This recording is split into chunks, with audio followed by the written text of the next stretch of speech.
नमस्कार, मैं हूं संजय शर्मा। आप देख रहे हैं 4 PM न्यूज नेटवर्क। अभय द्विवेदी के साथ शो किया है और वक्फ बिल पर क्या-क्या फजीहत हो रही है मोदी सरकार की, क्या भविष्य होगा, इस पर विस्तार से चर्चा की है। देखिए, मैं अभी वक्फ बिल की बातों पे आऊँगा, उससे पहले मैं आपको बधाई दे दूँ एक ऐतिहासिक काम के लिए। मोदी हैं तो मुमकिन है, ये मुझे पहले लगता नहीं था, लेकिन अब मेरे को समझ में आया कि मोदी हैं तो मुमकिन है, होता है। क्योंकि कांग्रेस की सरकार थी तो हमारे पासपोर्ट का जो रैंक होता है, जो स्तर होता है, वो दुनिया में 76 नंबर पे था, 2014 में। मोदी जी आए, विश्व गुरु बन गए, डंका बज गया। तो हम सबके 149 नंबर पर आ गए। अभय दुबे जी कहते हैं कि कहीं तो आगे बढ़े, ऊपर से नीचे चाहे नीचे से ऊपर। हम 76 से 149 पे आ गए, क्या समस्या है? बात तो सही है। गिरने को भी ऊपर उठना कहते हैं भक्त लोग। दूसरी फजीयत हो गई कि टाइम मैगजीन, जिसपे पहले पन्ने पे छपने के लिए अपने मोदी जी बेकरार रहते थे, उसने 100 प्रभावशाली लोगों की लिस्ट जारी की है। मोदी जी के दुश्मन बांग्लादेश के राष्ट्रपति का तक तो नाम है, लेकिन किसी भी भारतीय का नाम नहीं है। अब भक्त लोग कहेंगे टाइम मैगजीन बकवास है, इसको कूड़े में फेंक दो। फेंक भी देना चाहिए भक्तों के हिसाब से। आते हैं वक्फ कानून पर। सुप्रीम कोर्ट ने जो भिगो भिगो के जूते मारे हैं, उसने मोदी सरकार की नींद उड़ा दी है। मैंने अभय जी से कहा कि जब इस तरह फजीयत होती है तो कोई नई स्टोरी, कोई नई अब चीज सामने आ जाती है। कहीं ऐसा ना हो भारत में कोई नई स्टोरी सामने आ जाए और जोशी जी प्रधानमंत्री कार्यालय से गोदी मीडिया के चैनलों को कहें कि बंद करो सुप्रीम कोर्ट की बात, अब इस मसले पर हिंदू मुसलमान पर बहस करो। जैसे बताया जाता है कि बंगाल में मुर्शिदाबाद की हिंसा में जो 150 लोग पकड़े गए, उन्हें बंगला आती नहीं थी, उन्हें हिंदी में बयान देने पड़े। ममता बनर्जी आरोप लगाई रही हैं कि हिंसा कराने वाले लोग कहां से आ रहे हैं, पड़ताल जारी है। वक्फ बिल पर इतनी फजीहत के बाद सरकार के सहयोगी दल क्या करेंगे और खुद सरकार क्या करेगी? अभय दुबे जी के पास चलते हैं। आपसे रिक्वेस्ट है, चैनल को सब्सक्राइब और ज्वाइन करिएगा। चलते हैं अभय जी के पास। 4 PM न्यूज नेटवर्क में स्वागत है अभय दुबे जी आपका। एक लाइन थी, वो गाना था, दिल के अरमा आंसुओं में बह गए। तो मैं ये कह सकता हूँ कि आज दिल के अरमान नालियों में बह गए। सुप्रीम कोर्ट ने कहा जब तक फाइनल ऑर्डर नहीं, कोई आप संपत्ति नहीं बेचेंगे, कोई नियुक्ति नहीं करेंगे। और जो इस बीच में बहस हुई है, जो कपिल सिब्बल ने तर्क रखे, बाकी लोगों ने तर्क रखे, वो लाजवाब थे। उन्होंने कहा ये एक विधेयक नहीं है, ये एक रिवायत है, एक विश्वास है, एक भरोसा है। मतलब जो लॉजिक था वो बहुत ही मार्वलस लॉजिक कहूंगा मैं, और ये साबित कर रहा था कि सरकार किस तरह से कितना गलत कानून लेकर आई है एक समुदाय विशेष को टारगेट करने के लिए। आपको क्या लगता है कि एक हफ्ते के बाद, जो शायद एक हफ्ते का ही टाइम है, उसके बाद क्या फैसला आएगा? क्योंकि अभी तक की जो कमेंट हैं, जो टिप्पणियां हैं, सीजेई साहब ने कहा कि हम जब जज यहाँ बैठते हैं तो किसी समुदाय के नहीं होते वो लोग। अब वो बहुत अच्छी टिप्पणी है कि काश चंद्रचूड़ को ये बात समझ में आती। बाद में जो गणेश जी की आरती कराने के लिए प्रधानमंत्री वो घर बुला बैठे थे, या उन सुप्रीम कोर्ट के चीफ जस्टिस को समझ में आती जो मनचाहे फैसले देकर राज्यसभा पहुंच गए। लेकिन खन्ना साहब की बात बड़ी अच्छी लगी मुझे कि जब जज बैठते हैं तो किसी धर्म के नहीं होते, वो न्याय के लिए होते हैं। क्या लग रहा है आपको, अब ये जो अगली तारीख होगी उस पर क्या फैसला आ सकता है? देखिए, अगली तारीख थोड़ी सी दूर है। 5 मई का दिन मुकर्रर किया है सुप्रीम कोर्ट ने। 5 मई का, 5 मई में अभी मैं मान सकता हूँ कि कम से कम 15 दिन से 16-17 दिन है 5 मई में। जी जी, एक हफ्ता मैं गलत कह रहा था, 5 मई जी है। हाँ, 5 मई का दिन मुकर्रर किया है। और इसके पहले ही सरकार की तरफ से उस 5 मई के दिन के क्या क्या असर होने वाला है उसकी तमाम प्रतिक्रियाएं आने लगी हैं। जो संयुक्त संसदीय समिति थे, उसकी बागडोर श्री जगदम्बिका पाल के हाथों में दी गई थी। वरिष्ठ सांसद हैं, पहले सारी जिंदगी कांग्रेस में गुजरी है, अभी 3 चुनावों से भारतीय जनता पार्टी के साथ है। तो उन्होंने ये बयान दिया है कि अगर वक्फ कानून में कोई भी गड़बड़ निकली तो मैं सांसदी से इस्तीफा दे दूंगा। तो पहली गाज तो उनके ऊपर गिरेगी। उन्होंने खुद ही कह दिया है कि कोई भी गड़बड़ निकली तो मैं सांसदी से इस्तीफा दे दूंगा। पहली बात तो यह है। दूसरी बात यह है कि उपराष्ट्रपति महोदय ने सुप्रीम कोर्ट की इससे पहले वाले एक दूसरे फैसले को जो तमिलनाडु के राज्यपाल के संदर्भ में दिया है, उसमें उपराष्ट्रपति ने एक ऐसा बयान दिया है जो अपने आप में हैरत अंगेज है। वो बयान ये है कि सुप्रीम कोर्ट के पास कुछ एटॉमिक मिसाइलें हैं। वो कह रहे हैं कि सुप्रीम कोर्ट के पास कुछ आणविक मिसाइलें हैं जिसने उन्हें, जिन मिसाइलों को उन्होंने राष्ट्रपति के पद के ऊपर और संवैधानिक पद के ऊपर और चुनी हुई सरकार के ऊपर दाग दिया है। इसी तरह का केरल के राज्यपाल ने भी एक बयान दिया है। इस वक्त पूरी सरकार, नरेंद्र मोदी की सरकार और हिंदुत्व की सारी राजनीति एक पाले में खड़ी है और दूसरे पाले में सुप्रीम कोर्ट खड़ा है। तमिलनाडु के राज्यपाल के ऊपर जो बयान आया है, राज्यपाल के बारे में जो फैसला आया था, उस फैसले के बारे में प्रतिक्रियाओं का मैंने आपने जिक्र किया, और यही बातें, इसी तरह की बातें उस समय भी उठेंगी जबकि जैसा हम लोग समझते हैं, हमारा अंदाज है सुप्रीम कोर्ट फैसला देगा इस वक्फ बिल के ऊपर। देखिए, सरकार की मुख्य दलील क्या है? सरकार की मुख्य दलील क्या है कि वक्फ कोई धार्मिक मसला नहीं है। वक्फ एक स्टैट्यूटरी बॉडी है, एक सांविधिक संस्था है, और उस सांविधिक संस्था में सरकार कानून बनाकर बदलाव कर सकती है। अच्छा, इसमें कोई शक नहीं है कि सरकार के पास अधिकार है। ये कई पुराने रिटायर्ड न्यायमूर्तियों ने, खासतौर से जस्टिस इकबाल अंसारी ने, जो कि पटना हाई कोर्ट के मुख्य न्यायाधीश रह चुके हैं और पंजाब मानवाधिकार आयोग के अध्यक्ष भी रह चुके हैं, जब मेरी उनसे बात हुई तो उन्होंने साफ तौर पर कहा, न्यायमूर्ति अंसारी ने, कि मैं इस बात को मानता हूं कि केंद्र के लोकसभा के पास इस प्रकार के अधिकार हैं कि वो वक्फ के बंदोबस्त में परिवर्तन कर सके। लेकिन परिवर्तन करते समय उसे ध्यान रखना होगा कि ये एक ऐसी सांविधिक संस्था है जिसकी जिम्मेदारी एक अल्पसंख्यक समुदाय की धार्मिक संस्थाओं का प्रबंधन करने की है। इस प्रकार की संस्था हिंदू धर्म में भी कोई नहीं है। इस प्रकार की संस्था ईसाई धर्म में भी कोई नहीं है। यानी है तो ये एक सांविधिक संस्था जिसको सरकार नियुक्त करती है, केंद्रीय कानून द्वारा और राज्यों के कानून द्वारा इसका संचालन होता है। लेकिन इसकी जिम्मेदारी क्या है? इसकी जिम्मेदारी के दायरे में अल्पसंख्यक समुदाय की धार्मिक संस्थाएं हैं, मस्जिदें हैं, दरगाहें हैं, खानकाहें हैं, मदरसे हैं, ये सब हैं उनके। यानी इस वक्फ नामक संस्था का पूरा कामकाज संविधान द्वारा दिए गए उस अधिकार से जुड़ा हुआ है जो कि उसने अल्पसंख्यक समुदायों को दिया है कि अल्पसंख्यक समुदाय अपनी धार्मिक संस्थाओं की अपनी तसल्ली के मुताबिक देखरेख कर सकते हैं, उनका बंदोबस्त कर सकते हैं, और उसमें किसी का कोई सरकार का हस्तक्षेप नहीं होगा और दूसरे किसी समुदाय का हस्तक्षेप नहीं होगा। जो कपिल सिब्बल हैं या अभिषेक मनु सिंह भी हैं, इन सब लोगों की दलील ये है कि आप संविधान ने अल्पसंख्यक समुदायों को जो अधिकार दिए हैं, ये कानून उन अधिकारों का उल्लंघन करता है। इसी के साथ दूसरी दलील ये है कि संविधान ने न्यायिक अधिकारियों को, जुडिशियल ऑफिसर्स को जो अधिकार दिए हैं कि वो एक फैसला दे और जिसका रिव्यू, जिसकी समीक्षा केवल दूसरा जुडिशियल अधिकारी ही कर सकता है, ये उसका भी उल्लंघन करता है, क्योंकि ये इसका अधिकार उसने एक कार्यपालिका के अधिकारी को दे दिया है, चाहे वो कितना भी बड़ा क्यों ना हो, डिस्ट्रिक्ट मजिस्ट्रेट को दे दिया। तो ये मुझे लगता है कि ये दो बुनियादी पायदान हैं जिन मुकामों पर खड़े होकर इस पूरे मसले में बहस होगी। और अभी तक जो कॉमन सेंस से, सामान्य ज्ञान से बात समझ में आई है, सुप्रीम कोर्ट तकरीबन वैसे ही उसी भाव का फैसला करने वाला है जैसा उसने तमिलनाडु के राज्यपाल के मसले पे दिया। और ये लड़ाई, मतलब चुनी हुई सरकार और उसकी जो संस्थाएं हैं, उसके नियंत्रण में जो संस्थाएं हैं, वो बनाम न्यायपालिका, सर्वोच्च न्यायपालिका के बीच की लड़ाई अब ऐतिहासिक, गहरी, लंबी और बहुत ही निर्णायक किस्म की होने वाली है। बिल्कुल ठीक कह रहे हैं आप। मैं अभी विचारधारा ने बार बार इस चीज की चुगली खाई है, बार बार इस चीज को बताया है, चुगली खाई है कि वो उस कोर्ट का सम्मान नहीं करती। बाबरी मस्जिद के सवाल पर उन्होंने कभी भी कोर्ट का सम्मान नहीं किया।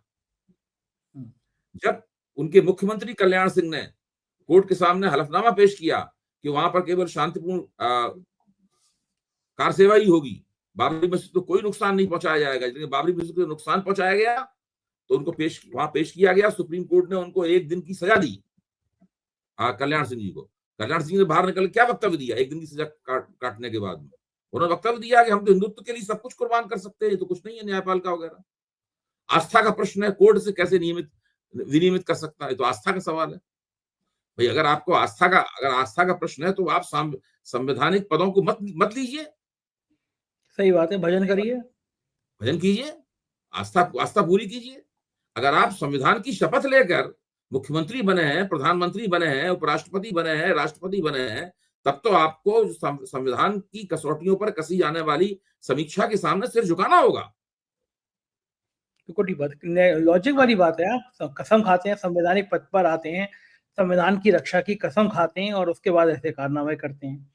मैं बड़ी मजेदार बात हूँ कि आपने जो कहा कि जगदम्बिका पाल ने कहा कि वो इस्तीफा दे देंगे। लखनऊ में एक शहीद पद बना हुआ है। जगदम्बिका पाल सारी बफ की संपत्तियों को सरकार के कब्जे में देने की बात कर रहे हैं, बड़े नियम की बात कर रहे हैं। लखनऊ में शहीद पद, आप भी कई बार एयरपोर्ट पे गए होंगे तो उसी सड़क से निकल के गए होंगे। तो मेदांता अस्पताल से अगर आप वापस आएंगे शहर की तरफ तो उसको बाईपास जोड़ना था, नीचे से निकाल के और सड़क को जोड़ना था। लेकिन जब सड़क सीधे जोड़ी तो एक डीपीएस स्कूल पड़ गया बीच में, DPS school, Delhi public school. और दिल्ली पब्लिक स्कूल ने आधी सड़क से ज्यादा कब्जा कर रखा था। अब वो कायदे से वो सड़क जो कब्जा है वो तोड़कर सड़क बना देनी चाहिए थी। लेकिन मैं भी आपको बताऊंगा कि डीपीएस स्कूल है किसका। तो सड़क टेढ़ी की गई जिससे डीपीएस स्कूल की बाउंड्री ना छू जाए। अच्छा। और मेरी जानकारी के मुताबिक डीपीएस स्कूल जो है वो इन्हीं जगदम्बिका पाल साहब का। अरे दस्तावेज मैंने अभी मंगाए हैं, अभी और हटिया भी मांगे हैं। तो अपना स्कूल जो चलाओगे वो सड़क घेर के सड़क की जमीन पे कर चलाओगे। एक बार मैंने इनके और प्रॉपर्टी की खबर छाप दी थी, इनके जो उन्होंने कब्जे किए थे उसकी शिकायत हुई थी, मैंने खबर छाप दी थी। अगले दिन 2 दिन बाद इनके वकील ने मुझे नोटिस भेजा कि वो 2 करोड़ की मानहानि का। तो मैंने वकील को जवाब दिया कि आप मानहानि करिए, मतलब हम तो चाहते हैं आप आइए अदालत में, हम दस्तावेज रखें कि आपने कहाँ का कब्जे किए, हमने किस आधार पे खबर लिखी। तो दोबारा वो अदालत तो गई नहीं हमारी खबर के बाद। लेकिन दुनिया भर के कब्जे हटा रहे हैं, अपना स्कूल उन्होंने ऐसे बना रखा। ये तो है जगदम्बिका साल, एक दिन के मुख्यमंत्री थे वो, क्या क्या कानून का पालन हुआ पूरे देश ने देखा। एक और मैं महत्वपूर्ण बात करना चाहता हूँ कि जो आज की टिप्पणियां हैं ये सरकार को बहुत चिंतित करेंगी और सोशल मीडिया पे सरकार की खिंचाई भी हो रही है। मैं तो हाथ जोड़ के दुआ कर रहा था कि कोई होता है ना कि जब कोई ऐसी सरकार की फर्जियत वाली खबर होती है तो एक बड़ी खबर आ जाती है, कहीं से दंगे की खबर आ जाती है, कहीं से पॉलिटिकल खबर आ जाती है, जिससे गोदी मीडिया को जोशी साहब एक पर्ची भेज देती हैं, फोन कर देती हैं, मैसेज कर देती हैं कि अब इस खबर पे बुलेटिन चलाओ। तो आपको लगता है कि अगले कुछ घंटों बाद कोई एक बड़ी खबर आ जाएगी? बंगाल में मुर्शिदाबाद में जो हिंसा में पकड़े गए हैं, आज सोशल मीडिया पे वायरल हो रहा है, उसमें से जो 150 लोग पकड़े गए हैं उन्हें बंगाली आती नहीं है, उन्होंने अपने बयान हिंदी में दी। ममता बनर्जी ने आरोप भी लगाया कि कहां से लोग आए थे और क्या करने आए थे। लगता है कि आपको इस खबर को प्लांट करने के लिए कोई बड़ी खबर आ सकती है? भाई एक खबर तो शुरू से ही चलाई जा रही है, इसको जो ईडी के जरिए गांधी फैमिली के ऊपर हमला किया गया है, तो वो तो खबर इसीलिए चलाई जा रही है। उस मामले में कोई दम नहीं है, मामला बिल्कुल अदालत में फुस हो जाएगा। चार्जशीट दाखिल कर दी गई है। एक 13 साल पुराना, 12 साल पुराना मसला जो है ना, 2012 13 साल पुराना मसला, 2020 तक तो सुब्रमण्यम स्वामी उसका मुकदमा लड़ते रहे हैं। एक तो उसके जरिए इस पूरे मामले को स्पिन देने की कोशिश की जा रही है। अब हो सकता है कि बंगाल के ऊपर कोई हस्तक्षेप करें, वहां पे कुछ करें, तो उसके जरिए उसमें कुछ स्पिन देने की कोशिश हो। लेकिन इससे काम चलेगा नहीं। देखिए, इस प्रकार के जो मैनेजमेंट होते हैं, हेडलाइन प्रबंधन होते हैं, जो सुर्खियों को प्रबंधित किया जाता है, इससे बहुत थोड़ी देर के लिए ही राहत मिलती है, क्षण भर की राहत मिलती है। क्योंकि मसला जो है वो आप देखिए, अब राहुल गांधी ने तय कर ली, खबर आ रही है कि राहुल गांधी इसमें किसी भी सीमा तक जाने के लिए तैयार है। वो कह रहे हैं हमें जेल भेजना हो जेल भेज दो। सोनिया गांधी भी जेल जाने के लिए तैयार हैं। और सरकार जानती है कि अगर ये नेता जेल चले गए और सरकार ने गलती से इनको जेल में बंद कर दिया तो इनके पक्ष में इतनी ज्यादा हमदर्दी उमड़ेगी कि सरकार के लिए फिर अपने खिलाफ चल रही लहर को रोक पाना मुश्किल हो जाएगा।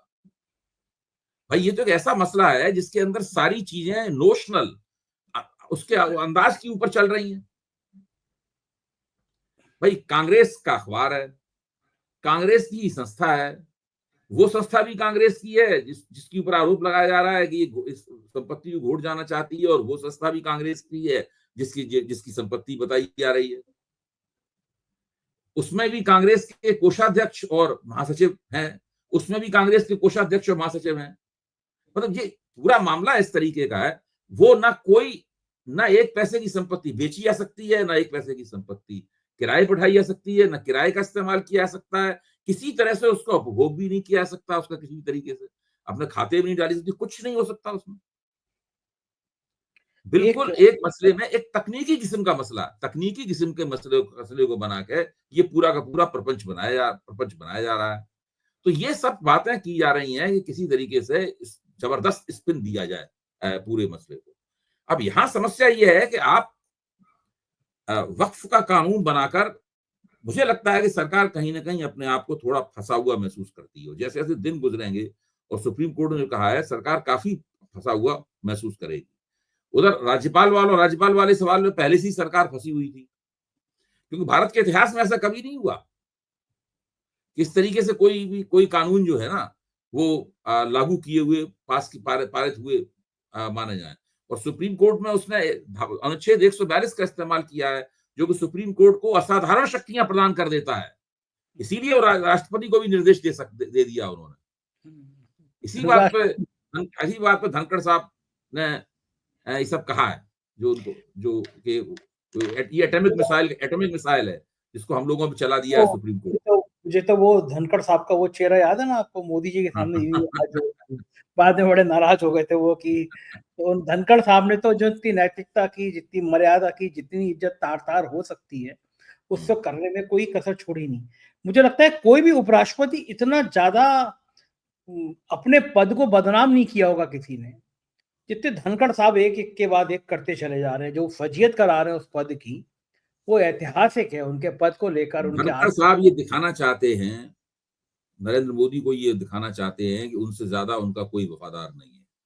इसलिए इसी 2029 से पहले नए राष्ट्रपति का भी चुनाव होगा, नए उपराष्ट्रपति का भी चुनाव होना है। तो उनका तो मानना यह है, मतलब उनकी कोशिश पूरी है कि उनको उपराष्ट्रपति से पदोन्नति करके राष्ट्रपति उनको बना दिया जाए।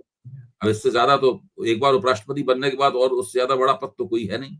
तो पूरी तरीके से उनकी पेशबंदी यही है कि उन्होंने जो राज्यपाल के पद पर जो कलाबाजियां खाई थी उसकी वजह से उन्हें ये इनाम मिला, और अब यहाँ पे जो कलाबाजियां खा रहे हैं उसकी वजह से दूसरे इनाम की कोशिश में है। यही सब चल रहा है। गडकरी जी के एक चाहने वाले का फोन आया मेरे पास राष्ट्रपति के लिए, बोला आपको पता है कि अगले राष्ट्रपति मोदी भी हो सकते हैं। मैंने कहा कुछ भी हो सकता है देश में। तो वो रिटायरमेंट के बाद, प्लान के बाद वहां ये नाम भी चल रहा है कि साहब मोदी साहब करेंगे तो क्या करेंगे रिटायरमेंट के बाद। लेकिन मोदी तो राष्ट्रपति हो सकते हैं। मतलब मैं इस बात मैं ये नहीं कह सकता कि मोदी जी ही राष्ट्रपति होंगे। जी मुझे एक बात बताइए, ईमानदारी से, आप मुझसे ज्यादा राजनीति को जानते हैं। राष्ट्रपति के चुनाव में तो वोट डलवाए जाएंगे, विपक्ष का तो कोई होगा नहीं।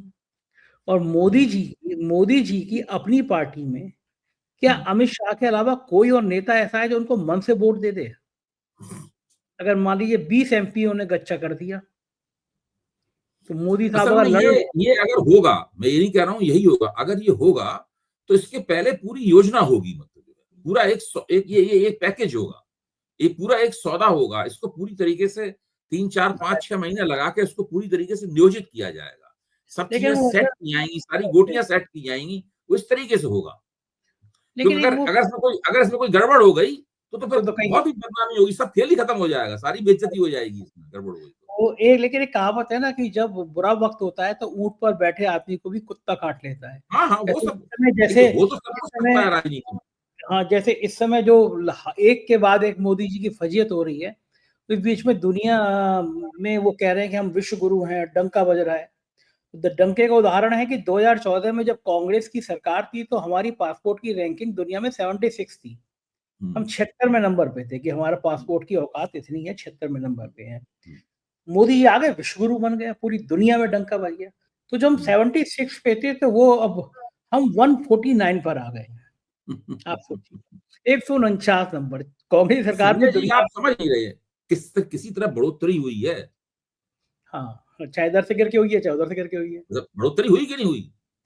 बीमारी आप इस तरीके से आप देखिए प्रशंसा कीजिए। मुझे याद है वो अमेरिका में जो हाउडी मोदी कार्यक्रम हुआ था, तो उसमें जब नरेंद्र मोदी उनका हाथ पकड़ कर तेजी से चक्कर लगा रहे थे और वो अब की बार ट्रम्प सरकार का नारा लगा रहे थे, तो हमारी बगल में गोपाल जी बैठे हुए थे सीएनबीसी आवास पर, जो भारतीय जनता पार्टी के प्रवक्ता हैं। तो उन्होंने मुझसे कहा कि क्या ये अमेरिका में कितना शानदार कल्चर है, कितनी तारीफ करते हैं ये लोग। हमारे यहाँ आलोचना कर, मेरे ऊपर छींटाकशी कर रहे थे। हमारे यहाँ आलोचना की जाती है, यहाँ भी इसी तरह की तारीफें होनी चाहिए। आप भी वो संस्कृति अपनाइए। नहीं, अगर हम अपना ऊपर नहीं नंबर बढ़ रहा है, तो नीचे की तरफ तो बढ़ रहा है। नहीं, हाँ, बिल्कुल सही कह रहे हैं, लेकिन एक जगह ऐसा है जहाँ नंबर ही नहीं बढ़ा। टाइम मैगज़ीन में छपने के लिए मोदी जी बड़े परेशान थे, आपको याद होगा, केजरीवाल छप गए थे, मोदी जी नहीं छप पाए थे, बड़े दुखी थे, फिर टाइम मैगज़ीन में आए। अब टाइम मैगज़ीन वालों ने कमाल कर दिया, जो 100 लोग 2025 के सबसे प्रभावशाली 100 लोग हैं, उसमें से एक भी भारतीय नहीं है। मोदी जी तो छोड़ो, कोई भी नहीं है। और उन 100 लोगों में सबसे प्रभावशाली लोगों में बांग्लादेश के राष्ट्रपति हैं, जो जो यूनुस साहब, जिससे हमारे यूनुस। हाँ, किससे हमारे देश के सब लोग चुने, कोई भारतीय नहीं है। अब आप सोचिए, डंका पासपोर्ट में बज रहा है, डंका इतना बज रहा है कि दुनिया के 100 सबसे प्रभावशाली लोगों में कोई भारत का आदमी नहीं। अब क्या करें, टाइम मैगज़ीन को बायकॉट कर दें? कहते हैं टाइम मैगज़ीन बहुत खराब मैगज़ीन है। नहीं, आपके खिलाफ ये तर्क आसानी से दिया जा सकता है कि आप हुँ। इतनी ज्यादा अमेरिका द्वारा दी गई सनद से इतने प्रभावित क्यों होते हैं? हाँ, बात तो सही भाई, है। अमेरिका ये मतलब जो विदेशी हाथ भारतीय लोकतंत्र में हस्तक्षेप करता है, ये उसका सिर्फ सबूत है। हाँ, हाँ, वो तो अच्छा है कि वो जॉर्ज जॉर्ज सोरोस से हमारा कोई नाता, दोस्ती-वोस्ती, कोई फ़ोन-वोन कभी नहीं हाँ, आया जॉर्ज सोरोस का, वरना हम भी कहीं न कहीं जाँच में होते। एक और बड़े बढ़िया तर्क है, टीवी चैनल पे, मुझे लगता है भारतीय, एक ज़माना था भारतीय जनता पार्टी के नेता बड़े तर्क के साथ, बड़े विचार के साथ, बड़ी अच्छी पहल के साथ आया करते थे। अब एक नए-नए प्रवक्ता हैं, नए-नए क्या, पुराने तो हो गए हैं, गौरव भाटिया जी, जो अपनी अभद्रता के लिए पूरे जाने जाते हैं। एक बार अनुराग भदौरिया ने उनको पीट-पाट भी दिया था। उन्होंने गांधी परिवार के लिए बड़े खराब शब्दों का इस्तेमाल किया कि कैसे वंशानुगत है, और वो समाजवादी पार्टी के लिए भी बहुत गंदे-गंदे शब्द इस्तेमाल करते रहते हैं। क्योंकि मैंने उनके देखा है, पारिवारिक संबंध रहे हैं मुलायम सिंह जी के परिवार से। मैं उम्मीदवारों की, मैंने वीरेंद्र भाटिया जी उनके को, पिताजी लगातार समाजवादी पार्टी में थे और ये भी शुरू में समाजवादी पार्टी में थे और उनके प्रवक्ता थे उसके। ये थे वीरेंद्र भाटिया ने तो ऐसे-ऐसे बयान दिए नेताजी को लेके कि नेताजी मेरे भगवान हैं, नेताजी मेरे हाँ। ये हैं। तो जो, यानी जो अपने पिता के आदर्शों को भी ताक पे रखकर गाली दे सकता है नेता, उस नेता से क्या अपेक्षा? गौरव भाटिया की क्या जो अभद्रता है, बदतमीजियाँ हैं, वो इसीलिए कि जो अपने पिता का, वीरेंद्र भाटिया के जो भाई सबसे भारतीय जनता आदर्श। पार्टी में एक संस्कृति है कि जो व्यक्ति अति उत्साह में और बिल्कुल बेलगाम होकर सरकार का, मोदी जी का और सब लोगों का समर्थन करता है और विपक्ष को बुरी तरीके से गरियाता है, वो ये इन सबके अंदर ये इस प्रकार की भावना है कि इसका उन्हें राजनीतिक लाभ मिलेगा संगठन के अंदर पदोन्नति का। अच्छा, अब बहुत दिन हो गए हैं प्रवक्ता बने हुए, अनंत काल से प्रवक्ता ही बने हुए हैं, न तो टिकट मिला। भाई कम से कम 2 लोकसभा के चुनाव हो गए इनके प्रवक्ता बनने के बीच में। तो पहला लोकसभा का चुनाव हुआ तभी समाजवादी पार्टी के प्रवक्ता थे। 19 का हो गया और ये अभी का हो गया, 24 का हो गया, हैं।